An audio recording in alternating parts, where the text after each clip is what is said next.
Bem-vindos ao Viver Sustentável. Pelo 6º ano consecutivo, a capital austríaca Viena foi eleita a cidade com a melhor qualidade de vida do mundo, segundo estudo realizado pela consultoria britânica Mercer. A pesquisa analisou o ambiente político, social, econômico e sociocultural de 230 cidades.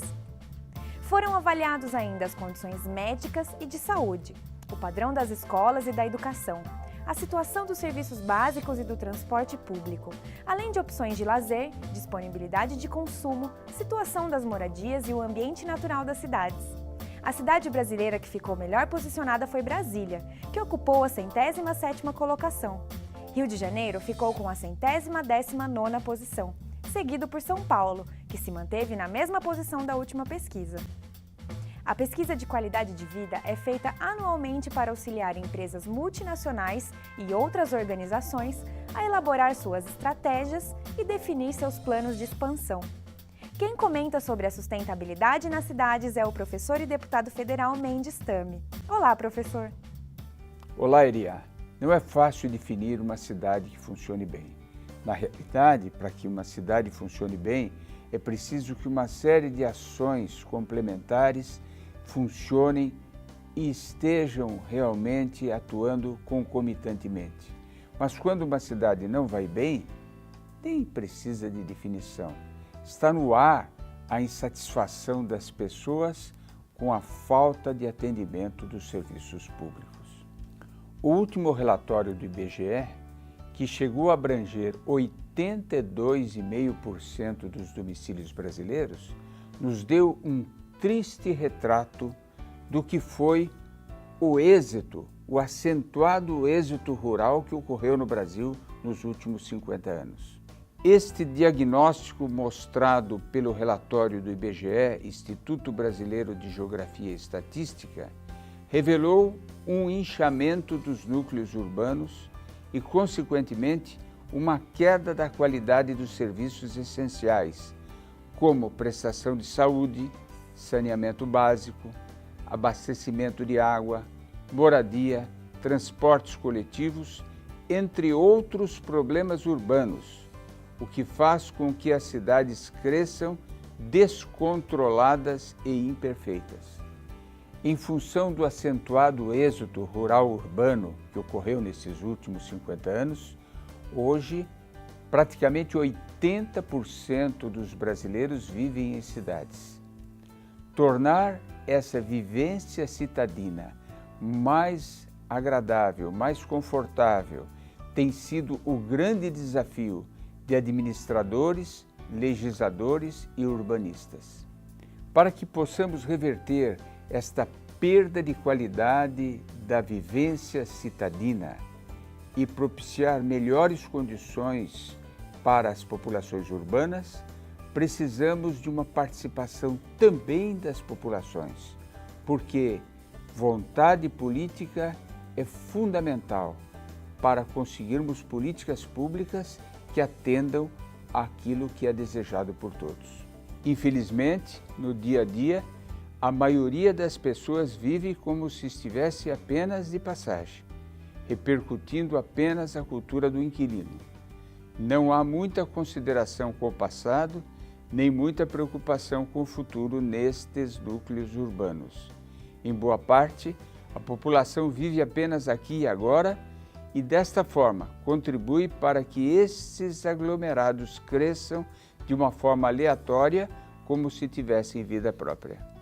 Na raiz desse desordenamento urbanístico, existem múltiplos fatores que o programa Viver Sustentável tentará abordar agora nos seus diversos aspectos. Há estudos que mostram com clareza que os ataques de pânico, neuroses, estresse, sedentarismo, falta de desejo, insegurança, obesidade, violência familiar, casos de solidão, depressão e suicídio têm relação direta com a forma caótica e desorganizada como vivemos nas cidades.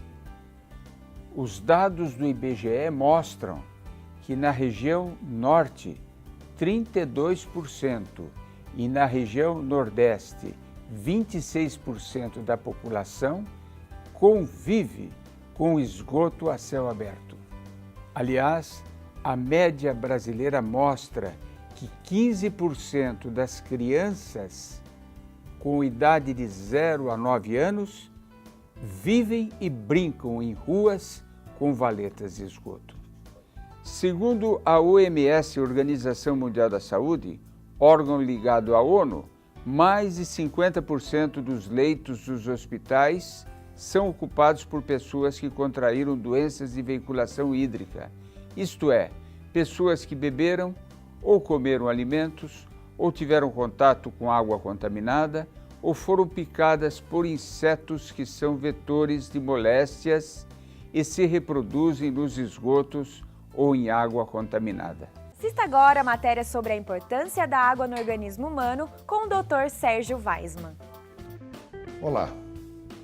Você sabe qual é o elemento mais abundante e, consequentemente, mais importante dentro do nosso corpo? A resposta certa é água. Nós somos formados de uma quantidade muito grande de água. A criança, quando nasce, ela tem mais de 80% de água dentro do seu corpo. E à medida que nós vamos envelhecendo, nós vamos diminuindo a quantidade de água que compõe os nossos órgãos internos.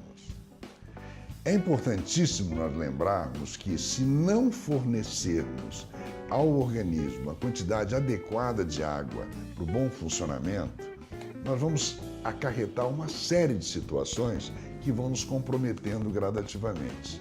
Primeiro, nós vamos nos desidratando sem perceber e muitos órgãos internos não vão funcionando tão bem. Dentre os órgãos que dependem de água de uma maneira muito especial está o cérebro. O cérebro do idoso, por exemplo, ele tem uma necessidade enorme de receber água, porque o indivíduo idoso, além de muitas deficiências pela própria idade, ele passa a ter carência de água que vai comprometer raciocínio, memória, concentração, e isso tudo vai fazendo com que a qualidade dele vá diminuindo. Então, o lembrete principal em relação a esse tema é que nunca devemos nos esquecer de fornecer água ao organismo. Então, lembre-se, beber água é tão importante quanto se alimentar. É tão importante quanto respirar. Então, não se esqueça de hidratar o teu organismo, mesmo que você sinta que não haja necessidade. Isto é, se você não está sentindo sede, não quer dizer que você não tenha que ingerir água. Água é vital para o bom funcionamento do corpo. Não perca no próximo bloco um novo modelo de cidade sustentável. Olho vivo, consumidor! 100 anos antes de Cristo, um homem consumia 12 litros de água por dia para satisfazer as suas necessidades. O homem romano aumentou esse consumo para 20 litros diários. Já no século XXI, a média de consumo do brasileiro é de 200 litros por dia, mas algumas pessoas chegam a consumir até 800 litros de água diariamente.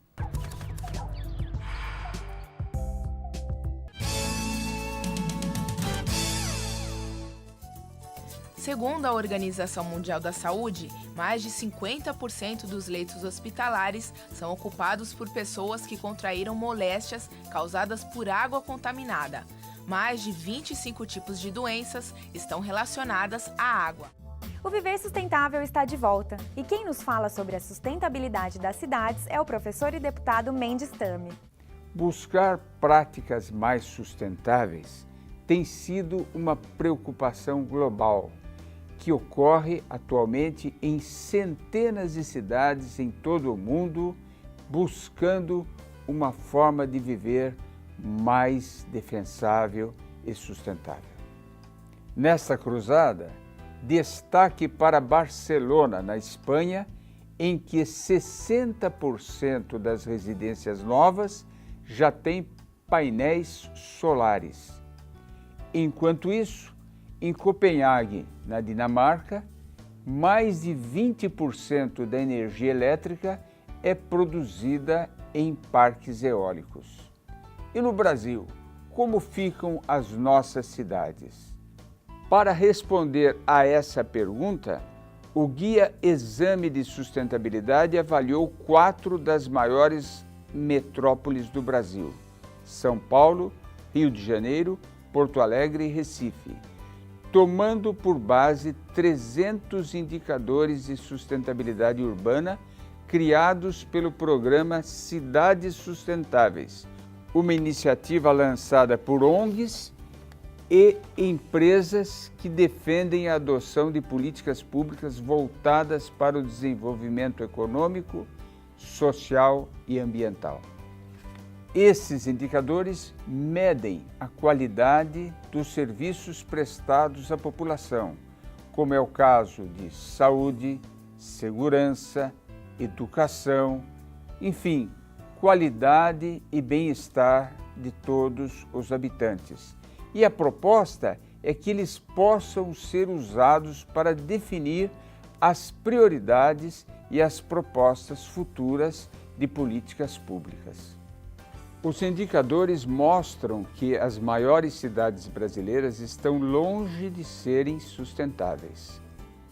25% da água tratada vaza por encanamentos envelhecidos ou pinga nas torneiras dos moradores de São Paulo, que é a maior cidade da América Latina. Em Tóquio, esse desperdício compromete menos de 4% da água tratada. Se analisarmos o volume de resíduos sólidos e reciclados nessas cidades, veremos que não passa de 1%, enquanto em São Francisco, Califórnia, o índice é de 77%. Estes dados mostram que ainda há muito a ser feito nas cidades brasileiras. Basta lembrar que, no ranking mundial, nós não temos entre as 100 melhores cidades em qualidade de vida, em sustentabilidade, nenhuma cidade brasileira. Não perca no próximo bloco a entrevista do deputado Mendes Tami na Colete, uma empresa que recicla metais. O Viver Sustentável pergunta: quantos municípios existem no estado de São Paulo? Letra A, 645, B, 545, C, 445 ou letra D, 345? A resposta correta você confere no próximo bloco.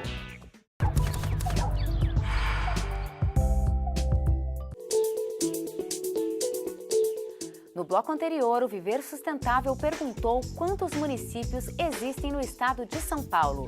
A resposta correta é letra A, 645.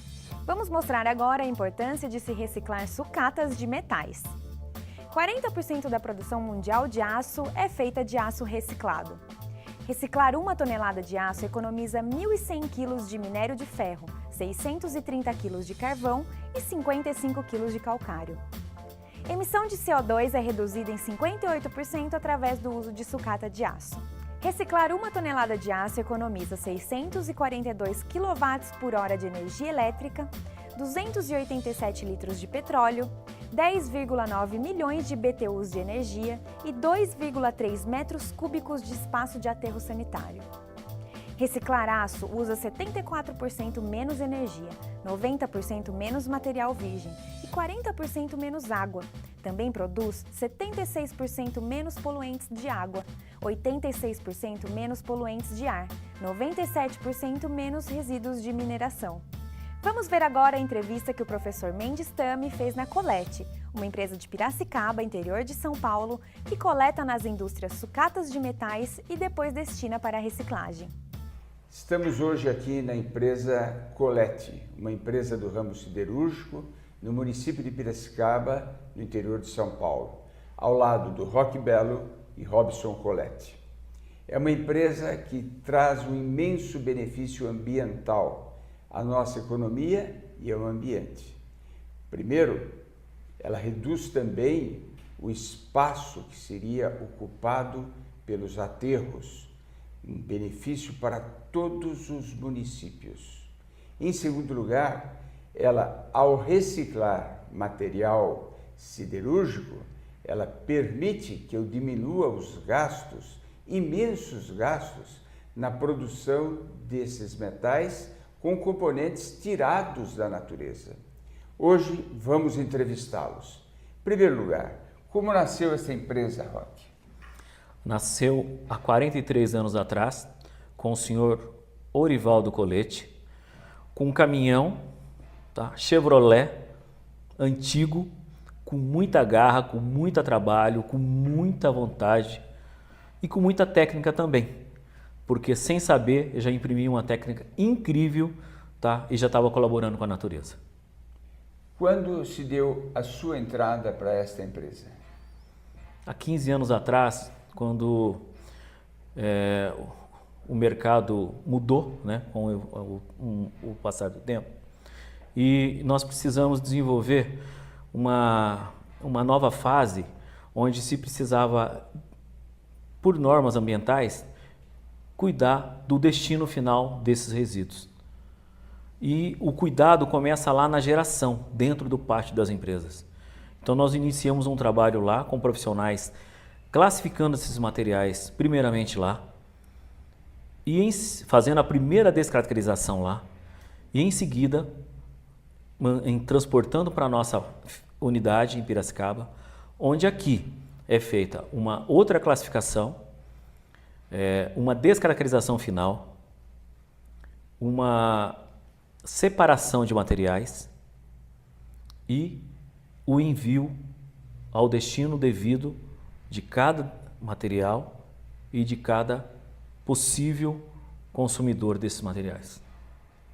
O que está falando é algo que diz respeito à descaracterização do material. Isso é importantíssimo, notadamente para as empresas que trabalham no horizonte do conhecimento humano.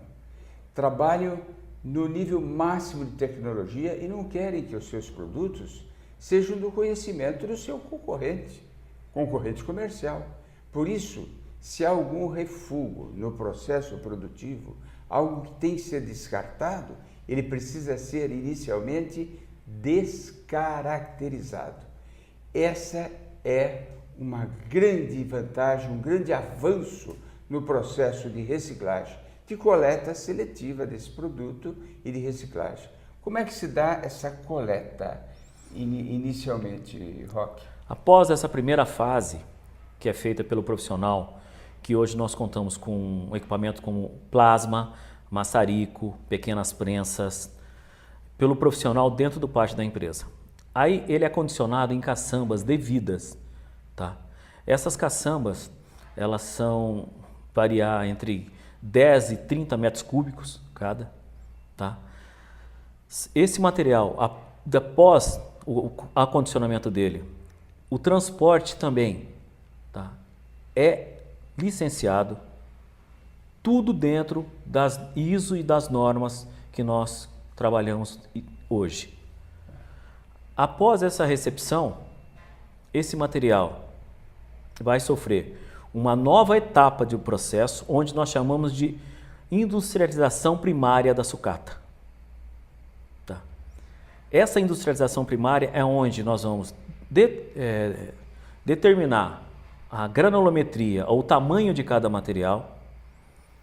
Esse processo ajuda não só na classificação, na denominação desses materiais, na definição e na separação e na classificação deles, também para você definir o destino, tá?